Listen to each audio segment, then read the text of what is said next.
사사기 20장 29절에서 마지막 48절까지 말씀 한 절씩 교독합니다. 이스라엘이 기브아 주위의 군사를 매복하니라.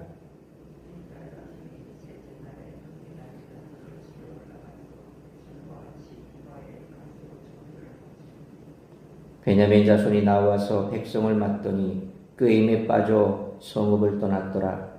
그들의 큰 길 곧 한쪽은 베델로 올라가는 길이요 한쪽은 기브아에 들러 가는 길에서 백성을 쳐서 전과 같이 이스라엘 사람 30명 가량을 죽이기 시작하며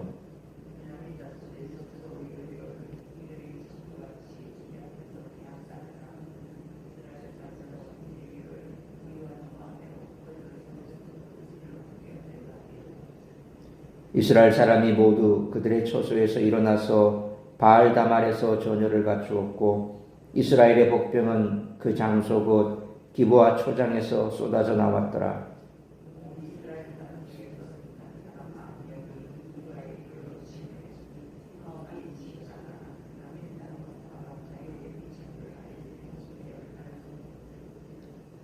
여호와께서 이스라엘 앞에서 베냐민을 치심에 당일에 이스라엘 자손이 베냐민 사람 25,100명을 죽였더니 다 칼을 빼는 자였더라.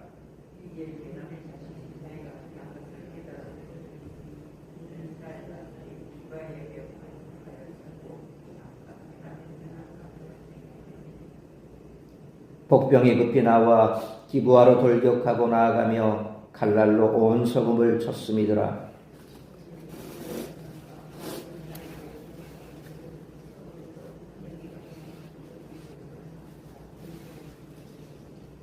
이스라엘 사람은 싸우다가 물러가고 베냐민 사람은 이스라엘 사람 30명 가량을 쳐 죽이기를 시작하며 이르기를 이들이 틀림없이 처음 싸움같이 우리에게 패한다 하다가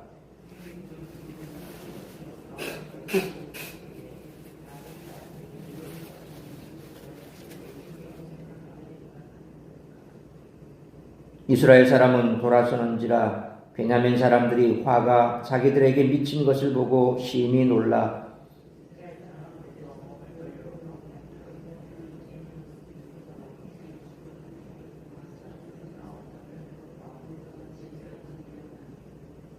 그들이 베냐민 사람을 에워싸고 기브아 앞 동쪽까지 추격하며 그 쉬는 곳에서 짓밟음에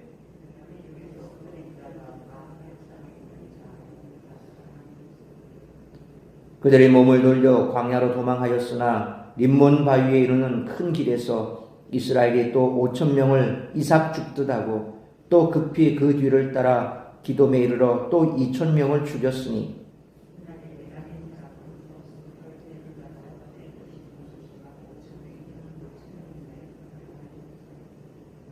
베냐민 사람 600명이 돌이켜 광야로 도망하여 림몬 바위에 이르러 거기에서 넉 달 동안을 지냈더라. 이스라엘 사람이 베냐민 자손에게로 돌아와서 온 성읍과 가축과 만나는 자를 다 칼로 치고 닥치는 성읍은 모두 다 불살랐더라.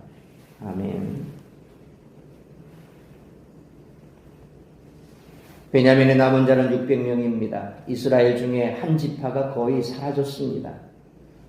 하나님의 백성 이스라엘을 구성하는 12지파 중에서 한 지파가 궐이 난 것입니다. 이스라엘 백성 베냐민 사람과 치른 3번에 걸친 전쟁은 이스라엘에 큰 영향을 끼쳤습니다. 이스라엘 전체에서 뛰어난 용사들을 다수 잃었을 뿐만 아니라 한 지파가 거의 사라졌기 때문입니다. 어쩌다 이런 지경에 이른 것일까요? 외적으로는 베냐민 지파가 기브아 불량자들의 범죄를 처벌하는 악을 제거하려는 이스라엘 백성들에게 대항하여 전쟁을 벌였기 때문입니다. 하지만 더 큰 이유가 있습니다.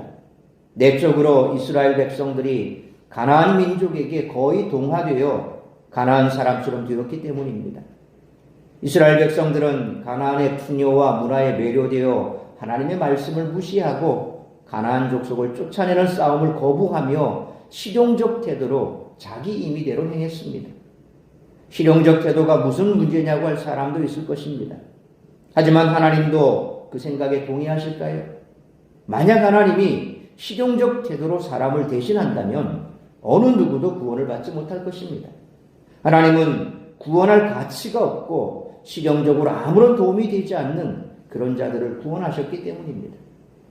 여호와 하나님이 가나안 땅을 분배받은 이스라엘 백성들에게 주신 명령은 모호하지 않았습니다. 남아있는 가나안 족속을 쫓아내라는 것이었습니다. 이스라엘이 하나님의 백성답게 살기 위해서는 그들을 쫓아내야 한다는 것이었습니다. 이스라엘이 약속의 땅에서 가나안 족속을 살려둘 경우 그들과 동화되어 그들의 신을 섬기게 될 것임을 알고 계셨기 때문입니다. 만약 그렇게 되면 하나님은 이스라엘 백성들에게 언약의 저주를 내리셔야 했습니다. 하나님은 인생의 생각을 뛰어넘으시는 분이며 그분의 판단은 측량할 수 없습니다. 그분은 항상 옳고 선하신 분인 줄 믿으시길 바랍니다. 하나님은 11지파에게 두 번의 패배를 안기심으로써 그들의 온전하지 못함을 드러내셨습니다. 기브와의 악행을 단죄하지 않은 베냐민 지파에 대해서는 아이성의 가나안 족속들에게 내리신 것과 같은 심판을 내리셨습니다. 우리는 이 전투의 숨은 하나님의 메시지에 주목해야 합니다. 따라서는 본문의 말씀을 통해 우리들이 깨달아야 할 것은 첫째로 29절로 35절 말씀처럼 자만에 빠져 실족하는 일이 없도록 해야 한다는 것입니다. 베냐민 사람들이 기브아에서 패배하는 모습은 여호수아 8장 10절로 25절에 나오는 여호수아가 이끄는 이스라엘 백성에게 패배한 아이성 사람들의 모습과 매우 비슷합니다. 우선 이스라엘은 29절로 32절 말씀처럼 기브아성 주위에 군사를 매복시킨 후에 패배하는 척하며 베냐민 사람들을 성읍에서 큰 길로 유인했습니다. 이때 베냐민 사람들은 32절, 34절 말씀처럼 앞서 두 번의 전투에서 이룬 승리에 도취되어 함정에 빠졌고 그 싸움에서 죽게 될 것을 매우 늦게 깨달았습니다. 이스라엘의 작전에 걸려들어 사륙당한 베냐민 사람들은 그 수가 무려 2만 5천 명이었습니다. 싸움이 시작될 때 칼을 뺀 사람이 2만 6천 명이었으니 극소수의 사람들만 겨우 목숨을 부지한 것입니다. 죄인들은 자신의 범죄에도 불구하고 오히려 승승장구하는 상황에 자만하다가 이처럼 완전히 파멸에 이르고 만다는 것입니다. 그러므로 죄를 지어도 아무 일이 없다며 계속 그 죄에 머무는 것이 얼마나 위험한지 깨닫고 어떤 상황에서도 스스로 자만에 빠져 실족하는 일이 없도록 하는 우리 모두가 되시기를 축원합니다. 두 번째로 36절로 42절 말씀처럼 하나님의 진노를 깨닫기 전 돌이켜 회개해야 한다는 것입니다. 베냐민 사람들은 36절 말씀처럼 싸움이 진행되는 과정 가운데 자기들의 패배를 깨달았지만 이미 너무 늦어버렸습니다. 여호수아 8장 19절로 20절 말씀처럼 여호수아가 아이성을 쳤을 때와 같이 이스라엘 군대는 37절로 40절 말씀처럼 기브아에서 베냐민의 군대를 유인해낸 후 성읍에 들어가 불을 질렀는데 연기가 치솟는 것을 보고 베냐민 사람들은 자기들의 패배를 깨달은 것입니다. 계략에 빠졌다는 사실을 너무 늦게 깨달은 베냐민 사람들은 41절로 42절 말씀처럼 목숨을 부지하기 위해 광야로 도망했는데 이 역시 아이성 사람들과 비슷합니다. 다만 여호수아 8장 20절 그리고 24절 말씀처럼 여호수아 때 아이성 주민들은 이스라엘을 광야 쪽으로 추격하다가 죽임당했고 베냐민 사람들은 광야로 도망하다가 죽임을 당했습니다. 하나님은 기브아의 악행을 단죄하지 않은 베냐민 사람들을 이처럼 가나안 족속들과 같은 방법으로 단죄하셨습니다. 그러므로 하나님의 진노를 깨달았을 때는 이미 늦기에 그때가 오기 전에 빨리 돌이킬 수 있는 우리 모두가 되시기를 축원합니다. 세 번째로 43절로 48절 말씀처럼 악에게 떠나지 않으면 다른 악한 자에게 심판을 당한다는 것입니다. 사사기 저자는 베냐민 사람들의 파멸을 서술하면서도 11지파가 베냐민 사람들에게 지나친 징벌을 가했음을 빼놓지 않습니다. 43절로 45절 그리고 47절 말씀처럼 베냐민 사람들이 전투 의지를 잃고 도망하자 이스라엘 사람들은 그들을 추격하여 이삭 죽듯이 죽여 살아남은 자가 600명 정도밖에 남지 않았습니다. 뿐만 아니라 48절 말씀처럼 성읍까지 완전히 불탔습니다. 이는 지나친 초사임에 틀림없습니다. 베냐민 사람들이 진멸할 대상은 아니었기 때문입니다. 자만하고 자기 죄악을 제거하지 않는 자는 결국 다른 어리석고 악한 자들에 의해 심판을 당한다는 것입니다. 그러나 안타까운 점은 이 일이 하나님의 백성이라 칭해지는 이스라엘의 내전 상황에서 일어났다는 상황입니다. 그러므로 자만하고 자기 죄악을 제거하지 않는 자는 결국 다른 어리석고 악한 자들에 의해 심판당하는 사실을 기억하고 데살로니가전서 5장 22절에 악은 어떤 모양이라도 버리라는 말씀처럼 죄악에서 떠나 하나님 백성다운 삶을 살아가는 우리 모두가 되시기를 축원합니다. 사랑하는 성도 여러분, 사사기는 이스라엘 사람들의 모습을 가감없이 기록함으로써 하나님 백성이 어떻게 악에서 빠져나오지 못한 채 그 안에서 파멸했는가를 잘 보여줍니다. 그러므로 우리는 신앙을 가지고 있으니 이런 당하지 않을 것이라 자만해서는 안 되며 우리도 하나님의 심판이 임했음을 너무 늦게 깨달을 수 있기에 매일의 삶 가운데서 정직하고 의롭게 살아감으로 하나님이 베푸시는 사죄의 은총과 보호하심이 날마다 누리며 살아가는 우리 모두가 되시기를 축원합니다. 기도하겠습니다. 걸어가신 아버지 하나님, 은혜와 사랑을 감사합니다. 오늘도 이 새벽을 깨워 말씀으로 예배로 하루를 시작하게 하시니 감사합니다. 오늘도 우리에게 주신 말씀 우리가 가슴 깊이 새겨야 할 것입니다. 우리가 하나님의 자녀가 된 것, 우리가 하나님께 구원받을 만한 능력이 있어서 또 우리가 하나님의 구원을 받을 만한 자격이 있어서 구원받은 것이 아닙니다. 하나님께서 우리와 같이 모나고 또 부족하고 연약한 우리를 구원하심은 세상 사람들처럼 실용적인 방법에 근거를 두고 실용적인 선택을 한 것이 결코 아님을 우리는 잘 알고 있습니다. 그럼에도 불구하고 우리는 때때로 세상 사람들과 똑같이 실현적인 방법으로 우리의 앞길의 문제를 해결하려고 합니다.